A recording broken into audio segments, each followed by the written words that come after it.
My dear students, doctor James Tyler Kent രചിച്ച lectures on homoeopathic materia medica എന്ന പുസ്തകത്തെ ആധാരമാക്കിയുള്ള ഈ പ്രോഗ്രാമിലേക്ക് നിങ്ങൾക്കേവർക്കും വീണ്ടും സ്വാഗതം. നമ്മൾ ഈ പരമ്പരയുടെ 85-ാമത്തെ എപ്പിസോഡിൽ സൈലീഷ്യ എന്ന അധ്യായത്തിൻ്റെ 6-ാം ഭാഗമാണ് പരിചയപ്പെടാൻ പോകുന്നത്. നമുക്ക് സൈലീഷ്യയുടെ വളരെ വിലപ്പെട്ട ചില ലക്ഷണങ്ങൾ നമുക്കിവിടെ മനസ്സിലാക്കാം. Silicea disturbs the stomach, causes hiccup, nausea and vomiting, disturbs the liver. Silicea വയറുണ്ടാക്കുന്ന പ്രശ്നങ്ങൾ, വയറിനെ മൊത്തത്തിൽ ഡിസ്റ്റർബ് ചെയ്യുന്നു, ഏമ്പക്കം ഉണ്ടാക്കുന്നു, ഓക്കാനം, ഛർദി ഒക്കെ ഉണ്ടാക്കുന്നു, കരളിൻ്റെ പ്രവർത്തനത്തെ തകരാറിലാക്കുന്നു. All these symptoms are connected and are hard to separate. അപ്പോൾ ഈ ലക്ഷണങ്ങളെല്ലാം വെവ്വേറെ പ്രശ്നങ്ങളായിട്ട് എടുക്കേണ്ടതില്ല. ഇതെല്ലാം പരസ്പര ബന്ധിതമായിട്ടുള്ളതാണ്. വയറിൻ്റെ പ്രശ്നം, ലിവറിൻ്റെ പ്രശ്നം എല്ലാം പരസ്പരം ബന്ധപ്പെട്ട് കിടക്കുന്നതാണ്. Decided aversion to warm food, decide cold things, wants his tea moderately cold, he is willing to have his food cold, dislikes warm food. അപ്പോൾ പൊതുവെ തണുത്ത പദാർത്ഥങ്ങളോടുള്ള താല്പര്യം, ആഹാരമായാലും പാനീയമായാലും തണുത്ത വസ്തുക്കളോടുള്ള താല്പര്യം. ചായ പൊതുവെ എല്ലാവരും, വിശേഷിച്ചും ഈ കെൻഡ് ജീവിച്ച US പോലുള്ള പടിഞ്ഞാറൻ രാജ്യങ്ങളിൽ ചൂടോടെ കുടിക്കാൻ ആഗ്രഹിക്കുന്ന ഒരു പാനീയമാണ്. അതുപോലും തണുത്ത് കുടിച്ചാൽ ഒരു സൈലീഷ്യ പേഷ്യൻ്റ് പ്രശ്നമില്ല എന്ന് പറയുമ്പോൾ ആ കോൾഡ് ഫുഡിനോട്, കോൾഡ് ഡ്രിങ്ക്സിനോട് സൈലീഷ്യ പേഷ്യൻറ്റിനുള്ള ആ ഒരു അഫിനിറ്റി എത്രമാത്രമാണ് നമുക്ക് മനസ്സിലാക്കാൻ പറ്റും. ഭക്ഷണം അങ്ങനെ തന്നെ. ചൂടുള്ള ഭക്ഷ്യവസ്തുക്കളോട് ഡിസൈഡഡ് aversion, വളരെ നിശ്ചിതമായിട്ടുള്ള ഒരു വിരക്തി, ഒരു വിരോധം, ഇഷ്ടക്കേട് സൈലീഷ്യ പേഷ്യൻ്റ് ഉണ്ട് താനും. Sometimes there is a decided aversion to meat. ചിലപ്പോൾ മാംസത്തോട് ഒരു ഇഷ്ടക്കേടുമുണ്ട്. നമ്മൾ നേരത്തെ മറ്റൊരു ഔഷധത്തിൽ നമ്മൾ കണ്ടു, പാശ്ചാത്യ രാജ്യങ്ങളിൽ, തണുപ്പ് രാജ്യങ്ങളിൽ മാംസഭക്ഷണം അവരൊരു സാധാരണ ഭക്ഷണമാണ്. അതവർക്ക് പണ്ടുകാലത്ത് അത് ഇല്ലാതെ ജീവിക്കാൻ പറ്റില്ലായിരുന്നു. അപ്പോൾ അങ്ങനെയുള്ളൊരു മാംസത്തോട് ഡിസ്ലൈക്ക് വരിക എന്ന് വെച്ചാൽ സ്റ്റൊമക്കിന് എന്തോ കാര്യമായിട്ട് പ്രശ്നം ഉണ്ടായിട്ടുള്ളതുണ്ടോ. But if he does take it, he prefers cold sliced meat. ഇനി മാംസം കഴിക്കുകയാണെങ്കിൽ തന്നെ ചൂടില്ലാതെ തണുത്ത് സ്ലൈസ് ചെയ്തത്, ചെറുതായിട്ട് മുറിച്ച കഷ്ണങ്ങളാക്കി മാത്രമേ മാംസം ഒരു സൈലീഷ്യ പേഷ്യൻ്റ് കഴിക്കുകയുള്ളൂ. He likes ice cream, ice water and feels comfortable when it is in the stomach. തണുത്ത പാനീയങ്ങൾ, ഐസ്ക്രീം, ഇതൊക്കെ കഴിക്കാൻ ഇഷ്ടമാണ് എന്ന് മാത്രമല്ല, ഈ സാധനങ്ങൾ വയറ്റിൽ ചെന്നാൽ അയാൾക്ക് കുഴപ്പമില്ല. ചില ഔഷധങ്ങളിലുണ്ട് തണുത്ത വസ്തുക്കൾ വയറ്റിൽ ചെന്ന് കഴിഞ്ഞാൽ പ്രശ്നം. ഇവിടെ അങ്ങനെയല്ല, ഹീസ് കംഫർട്ടബിൾ വിത്ത് ദാറ്റ്. അപ്പോൾ അതൊരു പ്രധാനപ്പെട്ടതാണ്. തണുത്ത വസ്തുക്കളോട്, ഐസ്ക്രീമിനോട്, തണുത്ത പാനീയത്തോട് താല്പര്യം മാത്രമല്ല, അതുള്ളിൽ ചെന്നാൽ കംഫർട്ടബിളാണ്. It is sometimes impossible for him to drink hot fluids. They cause sweat about the face and head and cause hot flushes. അപ്പോൾ ഇയാൾ ചൂട് ചായ വല്ലതും കുടിക്കുകയോ ചൂടുള്ള ഭക്ഷണം കഴിക്കുകയോ ചെയ്തു കഴിഞ്ഞാൽ അത് അയാൾക്ക് വലിയ പ്രശ്നം ഉണ്ടാക്കും. അങ്ങനെയാണ്, അങ്ങനെ കുടിച്ചു കഴിഞ്ഞാൽ മുഖത്തും തലയിലുമൊക്കെ വിയർപ്പുണ്ടാകും, ഹോട്ട് ഫ്ലഷസ് ഉണ്ടാകും, ചുട്ടുനീറ്റിലൊക്കെ ഉണ്ടാകും. ഈ ഒരു കാര്യത്തിൽ ബാരറ്റ കാർബുമായിട്ടൊരു താരതമ്യം കൂടി പറയുന്നുണ്ട്. ചൂട് സാധനങ്ങളോട് അത്രയ്ക്ക് പ്രയാസം, ചൂട് അഥവാ ചെന്ന് കഴിഞ്ഞാൽ വിയർപ്പും അതുപോലുള്ള ബുദ്ധിമുട്ടുകളൊക്കെ. Silicea is disturbed by the extremes of heat and cold, easily affected in changes even of a few degrees.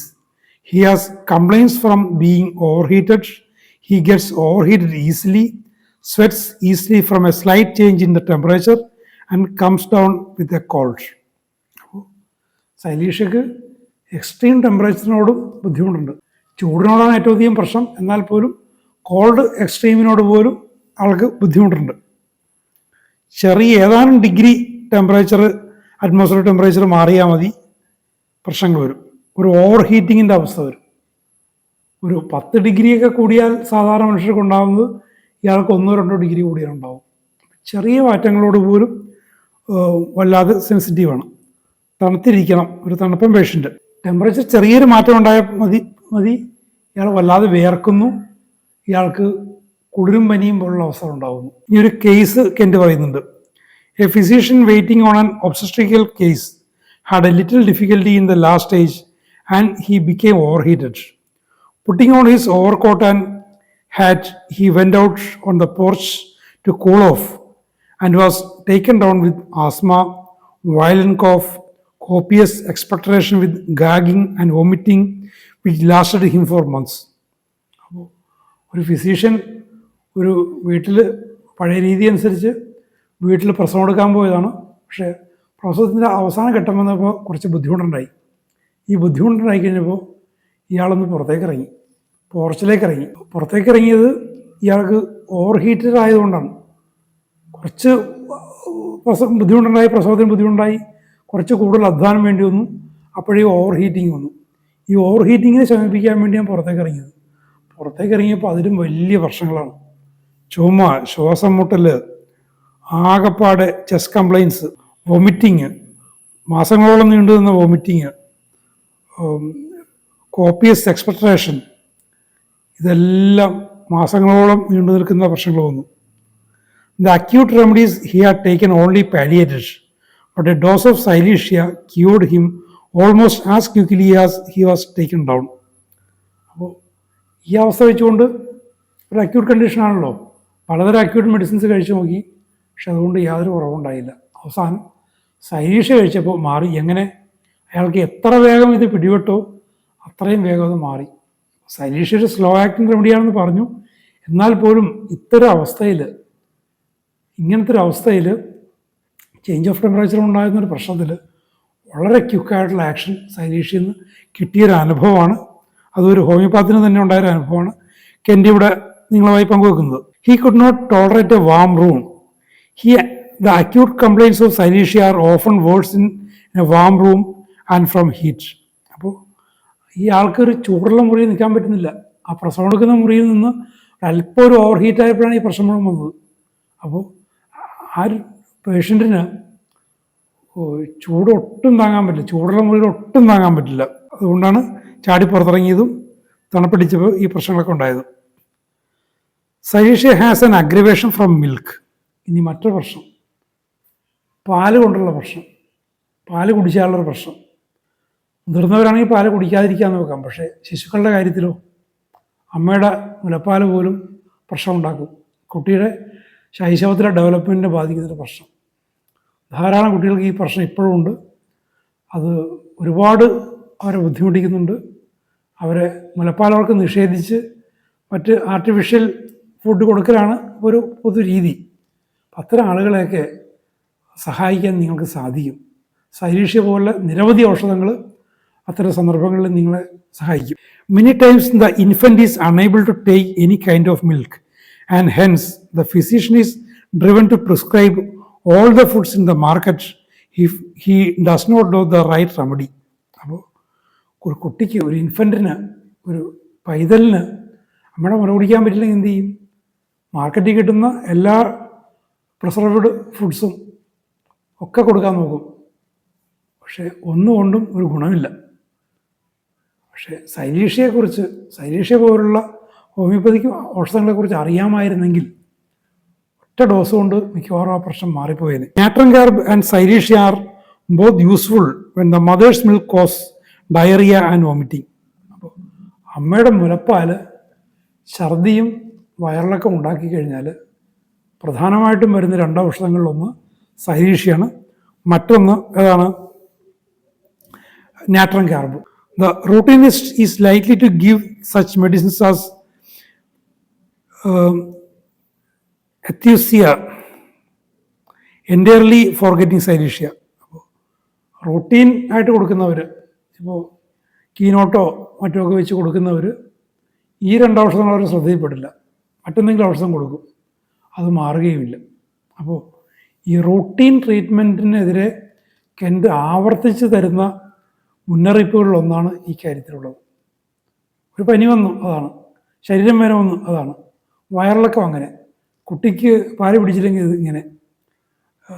അത്തരം റൂട്ടീൻ ചിന്താഗതികൾ, ശൈലീഷയെക്കുറിച്ച് തന്നെ അങ്ങനെ റൂട്ടീൻ ചിന്താഗതികളുണ്ട്. അതിലൊന്നും കാര്യമില്ല. സിംറ്റംസ് കൃത്യമായിട്ട് മനസ്സിലാക്കി സ്പെസിഫിക് മെഡിസിൻ സെലക്ട് ചെയ്താൽ മാത്രമേ ഹീലിംഗ് ഉണ്ടാവുകയുള്ളൂ. അല്ലെങ്കിൽ നമ്മൾ ഹോമിയോപ്പതിയെ കുറ്റം പറയും, ഡോക്ടറെ കുറ്റം പറയും, രോഗിയെ കുറ്റം പറയും, ഒരു കാര്യമില്ല. കൃത്യമായിട്ടുള്ള സെലക്ഷനാണ് ഏറ്റവും പ്രധാനപ്പെട്ട കാര്യം. The latter as well as natrium carb has sour vomiting and sour curds in the stool. അപ്പോൾ സൈലീഷയ്ക്കും നാട്രിയം കാർബിനും ഈ പുളിച്ചെതി കെട്ടൽ, മലത്തിൽ പഴകിയ തൈര് പോലെയുള്ള അവശിഷ്ടങ്ങൾ മലത്തിൽ കാണും. കുട്ടികളുടെ കാര്യത്തിൽ പലപ്പോഴും പുളിച്ചെതി കെട്ടലൊക്കെ അവർക്കുണ്ടാകാറുള്ളതാണ്. അത്തരം അവസ്ഥകളിൽ സൈലീഷയ്ക്കും നാട്രിയം കാർബിനും വളരെ സാധ്യതകളുണ്ട്. ഒരു പ്രൂവറെ കോട്ട് ചെയ്തിട്ടുണ്ട്, aversion to the mother's milk and vomiting. അമ്മയുടെ പാലിനോട് അനിഷ്ടം, ഛർദി. ഡയറിയ ഫ്രം മിൽക്ക്, പാല് കുടിക്കുമ്പോൾ വയറിളക്കം. പുട്ട് ദീസ് ടു ടുഗദർ, ഇത് രണ്ടും കൂട്ടിച്ചേർത്ത് വായിക്കണം. അമ്മയുടെ പാലിനോട് താല്പര്യക്കുറവ്, ഛർദി, പാല് കുടിക്കുമ്പോൾ വയറിളക്കം. പാല് കൊണ്ട് ഛർദിയും വയറിളക്കവും രണ്ടും ഉണ്ടാകും. ഞാൻ ഈ ഒരു പ്രശ്നത്തിൻ്റെ ഒരു വലിയൊരു ഇരയാണ്. ഞാനൊരു പ്രിമച്ചർ ബർത്തായിരുന്നു എൻ്റേത്. 7 മാസത്തിലോ മറ്റോ പ്രസവിച്ചു. മുലപ്പാൽ കുടിക്കാൻ തുടങ്ങിയപ്പോൾ തന്നെ വയറിളക്കം തുടങ്ങി. എൻ്റെ കാരണന്മാർ പറഞ്ഞു കേട്ടിട്ടുള്ളതാണ്. ഒരു 2 ആഴ്ചയായപ്പോൾ പല ഡോക്ടർമാരെയും കാണിച്ചു. എറണാകുളം നഗരത്തിൽ ഇന്നും നിലനിൽക്കുന്ന വളരെ പ്രസിദ്ധമായ ഒരു ആശുപത്രിയിലാണ് എന്നെ പ്രസവിച്ചത്. അവിടുത്തെ ഡോക്ടേഴ്സിൻ്റെ ചികിത്സ ഫലിക്കാതെ വന്നു കഴിഞ്ഞപ്പോൾ തൃപ്പൂണിത്തുറയിൽ അന്ന് വളരെ പ്രസിദ്ധനായിട്ടുള്ള ഒരു പീഡിയാട്രീഷ്യനെ കാണിച്ചു. അദ്ദേഹമാണ് ഈ മുലപ്പാൽ കൊണ്ടുള്ള പ്രശ്നമാണെന്ന് കണ്ടെത്തിയതും 2 ആഴ്ച കൊണ്ട് എൻ്റെ മുലകുടി അവസാനിച്ചു. അങ്ങനെയാണ് എൻ്റെ വയറിളക്കം തീർന്നത്. പക്ഷേ അത് പിന്നീട് എന്നിലുണ്ടാക്കിയ വലിയ ദുരന്തത്തെക്കുറിച്ച് ഇതിൻ്റെ സൈലീഷ തന്നെ മറ്റൊരു സിംറ്റം പറയുമ്പോൾ ഞാനത് കൂടുതൽ പറയാം. അന്ന് ഔഷധങ്ങൾ തന്ന് എൻ്റെ വയറിളക്കത്തെ സപ്രസ് ചെയ്തേണ്ട ദുരന്തം ഒരു പരിധിവരെ ഇന്നും ഞാൻ അനുഭവിച്ചുകൊണ്ടിരിക്കുകയാണ്. ഞാൻ ജനിച്ച നാട്ടിൽ സാമാന്യം നല്ല ഒരു ഹോമിയോപാത്തുണ്ട്. ഞാൻ ഹൈസ്കൂളിൽ പഠിക്കുന്ന സമയത്താണ് അദ്ദേഹം മരിച്ചത്. പക്ഷേ എന്തുകൊണ്ടോ അദ്ദേഹത്തിൻ്റെ ചികിത്സയ്ക്ക് എന്നെ കൊണ്ടുപോയിരുന്നെങ്കിൽ ചിലപ്പോൾ അത്തരം ബുദ്ധിമുട്ടുകൾ അനുഭവിക്കേണ്ടി വരില്ലായിരുന്നു. അത് അന്നത്തെ ആളുകളുടെ അറിവില്ലായ്മ കൊണ്ടാണ്. ഹോമിയോപ്പതി ചികിത്സ കൊണ്ട് ഒത്തിരി ആളുകളെ ഇതേപോലുള്ള ശൈശവത്തിൽ തന്നെയുള്ള പ്രശ്നങ്ങളെ പരിഹരിക്കാൻ പറ്റിയാൽ അവരുടെ പിൽക്കാല ജീവിതത്തിൽ ഒരുപാട് നന്മകൾ അവർക്കുണ്ടായി. Although the patient has an aversion to hot things and desires to eat cold things, yet in chest complaints, cold water, ice cream and cold things in general increase the cough to gagging, and then the retching is dreadful, violent retching, gagging cough. അപ്പോൾ ഇതൊരു contradictory സിംറ്റമാണ്, ഒരു contra indication. അപ്പോൾ ഇത്തരം അവസ്ഥകൾ ഒരു ഔഷധത്തിലുണ്ടാകുന്നത് അസാധാരണമായ കേസുകളിൽ അതിൻ്റെ പ്രയോഗ സാധ്യത വർദ്ധിപ്പിക്കുകയാണ് ചെയ്യുന്നത്. ഞാൻ മുൻപത്തെ എപ്പിസോഡിൽ ഞാൻ പറഞ്ഞു, ഇതിനൊക്കെ കൺഫ്യൂസിങ് ആയിട്ടുള്ള കാര്യങ്ങളായിട്ട് എടുക്കാതെ ആ ഔഷധത്തിൻ്റെ ഒരു സ്ട്രെങ്തായിട്ട് നമ്മൾ എടുക്കണം. അസാധാരണമായ സിംറ്റംസ്, ഇത്തരം സിംറ്റംസ്, കോൺട്രഡിക്ടറിയായുള്ള സിംറ്റംസ് നിരവധി രോഗികളുണ്ടാവും. അപ്പോൾ മറ്റ് ചികിത്സാ രീതികളിൽ അതിൻ്റെ ഔഷധം കണ്ടെത്താൻ പറ്റാതെ വരുമ്പോൾ ഹോമിയോപ്പതിക്ക് സാധിക്കുന്നത് സൈലീഷ പോലുള്ള ഔഷധങ്ങളിൽ ഇത്തരം കോൺട്രഡിക്ടറി സിംറ്റംസ് ഉള്ളതുകൊണ്ടാണ്. ഉണ്ടോ? പൊതുവേ തണുത്ത വസ്തുക്കളോട് താല്പര്യം, പക്ഷേ തണുത്ത ഭക്ഷണങ്ങൾ, ഐസ്ക്രീം, വാട്ടർ, ഇതൊക്കെ അയാൾക്ക് ചെസ്റ്റ് കംപ്ലയിൻസ് ഉണ്ടാക്കും. വയറിന് കംപ്ലയിൻ്റ് അല്ല, ഇത് വയറ്റിൽ ചെല്ലുമ്പോൾ വയറിന് കംപ്ലയിൻസ് അല്ല ഉണ്ടാക്കുന്നത്, ചെസ്റ്റിനാണ് കംപ്ലയിൻ്റ് ഉണ്ടാക്കുന്നത്. ശ്വാസം മുട്ടുന്നത് പോലുള്ള ചുമ, ഓക്കാനം, ഭയാനക ഡ്രെഡ്ഫുൾ റച്ചിങ്, വല്ലാതെ ഭയപ്പെടുന്ന തരത്തിലുള്ള ഓക്കാനം, വയലൻ്റ് റച്ചിങ്, ഗാഗിങ് കോഫ്, ശ്വാസം മുട്ടിക്കുന്ന പോലുള്ള ചുമ, ഇതൊക്കെ ഈ തണുത്ത ഭക്ഷണം കൊണ്ടുണ്ടാകാം. Retching from an endeavor to expectorate is usually controlled by carbohydrates, but Silesia has it. അപ്പോൾ എക്സ്പെക്ടറേറ്റ് ചെയ്യാനുള്ള ഒരു പരിശ്രമത്തിനിടയിൽ ഈ ഓക്കാനം സംഭവിക്കുക എന്നുള്ളത് സാധാരണ സംഭവിക്കുന്ന കാര്യമാണ്. അതിന് പൊതുവെ കാർബോഹൈഡ്രേറ്റാണ് കൊടുക്കുന്നതെങ്കിലും, കാർബോഹൈഡ്രേറ്റ് കൊണ്ടാണ് അതിനെ കൺട്രോൾ ചെയ്യുന്നതെങ്കിലും സൈലീഷ്യയിലും ആ ഒരു പ്രശ്നമുണ്ട് എന്നുള്ള അറിവാണ് കെൻ്റ് ഇവിടെ നമുക്ക് തരുന്നത്. Water brash with chilliness, with brown tongue, nausea and vomiting of what is drunk, also in the morning, water taste bad, vomits after drinking. ഇതൊരു പ്രോവറെ കോട്ട് ചെയ്തിരിക്കുകയാണ്. പുളിച്ചത് കെട്ടൽ, കുളിരും പനിയോടുകൂടി പുളിച്ചത് കെട്ടൽ വരൽ, നാവിന് ബ്രൗൺ നിറം, ഓക്കാനം, ഛർദി, കുടിച്ചതൊക്കെ ഛർദിച്ചു പോകൽ, അത് രാവിലെ സമയത്ത് ഇത് വർദ്ധിക്കുക, വെള്ളത്തിന് ഒരു മോശം രുചി, കുടിച്ചു കഴിഞ്ഞാൽ ഛർദ്ദിക്കുക, ഇതൊക്കെ ഒരു പ്രോവറെ കോട്ട് ചെയ്തിട്ടുണ്ട്. The silicea's stomach is weak in a do nothing state. Old dyspeptics that have been vomiting a long time, especially those who have an aversion to hot foods, who cannot take milk, are averse to meat, where the mental and bodily symptoms agree. Silicea പേഷ്യൻ്റെ stomach വളരെ വീക്കാണ്, ഒന്നും ചെയ്യാൻ പറ്റുന്നില്ല, സ്റ്റൊമക്കിനെ കൊണ്ട് ഒന്നും ചെയ്യാൻ പറ്റുന്നില്ല എന്നൊരവസ്ഥയാണ്. ദഹനക്കേട്, ദീർഘകാലമായ ദഹനക്കേടുള്ള ഒരു വ്യക്തി, എപ്പോഴും ഛർദിയുണ്ട്, ചൂടുള്ള ഭക്ഷണത്തോടുള്ള ആവേർഷൻ, പാല് കുടിക്കാൻ പറ്റായിക, മാംസത്തോട് ഇഷ്ടക്കേട്, അങ്ങനെയുള്ള അവസ്ഥകൾ വരുമ്പോൾ സൈലീഷ്യയുടെ മെൻ്റൽ സിംറ്റംസ് എഗ്രി ചെയ്യുകയാണെങ്കിൽ അവരെ സൈലീഷ്യ ഹീൽ ചെയ്യും. ദീർഘകാലമായിട്ട് ദഹനക്കേടും പുളിച്ചകത്ത് കെട്ടലും കൊണ്ട് ബുദ്ധിമുട്ടുന്ന ഒരുപാട് മനുഷ്യരുണ്ട്, ഒത്തിരി മനുഷ്യരുണ്ട്. അവരെയൊക്കെ സഹായിക്കാൻ നിങ്ങളെ സഹായിക്കുന്ന ഔഷധങ്ങളിലൊന്നാണ് സൈലീഷ്യ. Cyathea was one of the greatest remedies for the chronic diarrhea in the soldiers of our Civil War. അപ്പോൾ അമേരിക്കൻ ആഭ്യന്തര യുദ്ധകാലത്ത്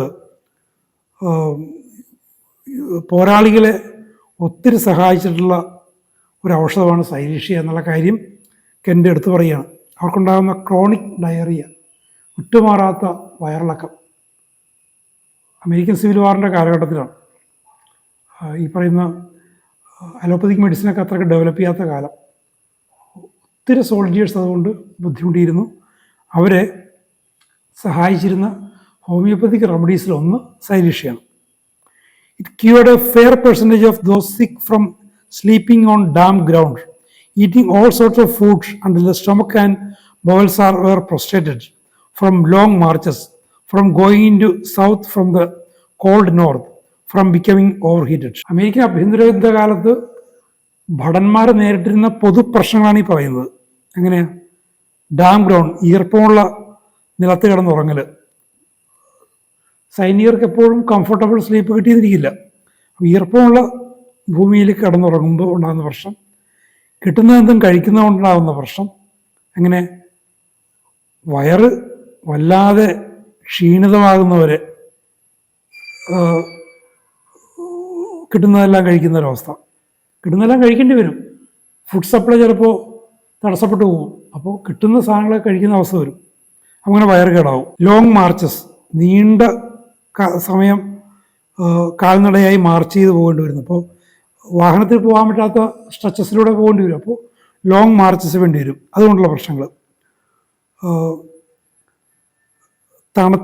അമേരിക്കയുടെ തണുത്ത വടക്കൻ ഭാഗങ്ങളിൽ നിന്നും തണുപ്പ് കുറഞ്ഞ തെക്കൻ ഭാഗങ്ങളിലേക്കുള്ള സഞ്ചാരം, അതുകൊണ്ടുള്ള പ്രശ്നം. അപ്പോൾ ഈ ടെമ്പറേച്ചറിലുള്ള പ്രശ്നം, ബിക്കമിങ് ഓവർ ഹീറ്റർ. അപ്പോൾ നടക്കുന്നതുകൊണ്ടും ക്ലൈമാറ്റിക് റീജിയൻ മാറുന്നതുകൊണ്ടും ഓവർ ഹീറ്റർ ആകാം. അപ്പോൾ സൈലീഷ്യക്ക് അനുയോജ്യമായ ഒരു സാഹചര്യമാണ് അന്ന് അമേരിക്കൻ സിവിൽ വാറിൽ ഉണ്ടായിരുന്നു. അവർ ഒത്തിരി പേര് സൈലീഷ്യ സുഖപ്പെടുത്തിയിട്ടുണ്ട്. It is like sulphur in these symptoms. ഇത്തരം ലക്ഷണങ്ങളുടെ കാര്യത്തിൽ സൈലീഷ്യയും സൾഫറും ഏതാണ്ട് സമാനമാണ്. ഇത്തരം പ്രശ്നങ്ങളെന്ന് പറയുമ്പോൾ സൈലീഷ്യയെക്കുറിച്ചും സൾഫറിനെക്കുറിച്ചും ചിന്തിക്കുക. അപ്പോൾ അതിൻ്റെ ജനറൽ കണ്ടീഷൻസ് ഏതിനാണ് അനുയോജിക്കുന്നത്, ആ റെമഡി ആ രോഗിയെ സുഖപ്പെടുത്തും. അപ്പോൾ സൈലീഷ്യയെക്കുറിച്ചുള്ള കൂടുതൽ വിലപ്പെട്ട വിവരങ്ങൾ നമുക്ക് അടുത്ത എപ്പിസോഡിൽ കേൾക്കാം. Thank you very much for watching.